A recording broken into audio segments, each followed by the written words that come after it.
Un mouton cadet, ça me semble très bien. T'as l'air de fêter quelque chose.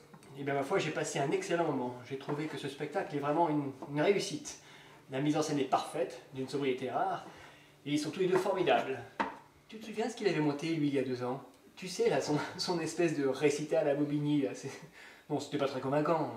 Mais alors, cette pièce, cette fois, c'est vraiment une pièce, écrite, construite. Ah oui!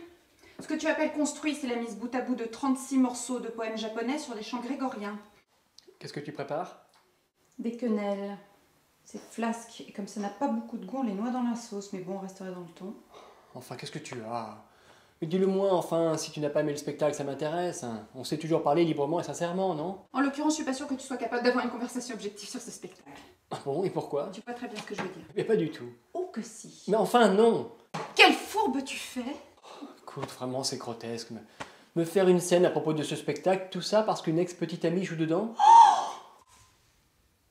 Tu vois? Mais tu vois très bien ce que je veux dire, c'est bien la preuve, je vais même pas le formuler.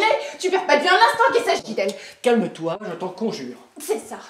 Fais-moi passer pour une hystérique. Enfin, regarde dans quel état tu te mets là. Je ne sais toujours pas quel est le problème au juste dans cette histoire.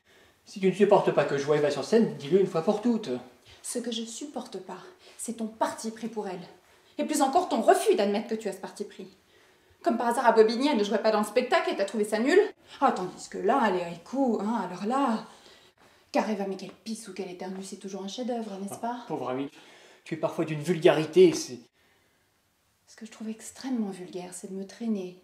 Moi, la femme avec qui tu vis, applaudir ton grand amour perdu, et en plus de faire des commentaires dithyrambiques, c'est un comble. Moi, je me débrouille pour te respecter. Soit je vois mes ex sans toi, soit t'es avec moi, mais alors tu sais même pas que le type avec qui tu passes la soirée m'a déjà sauté. Très élégant. Très, très élégant.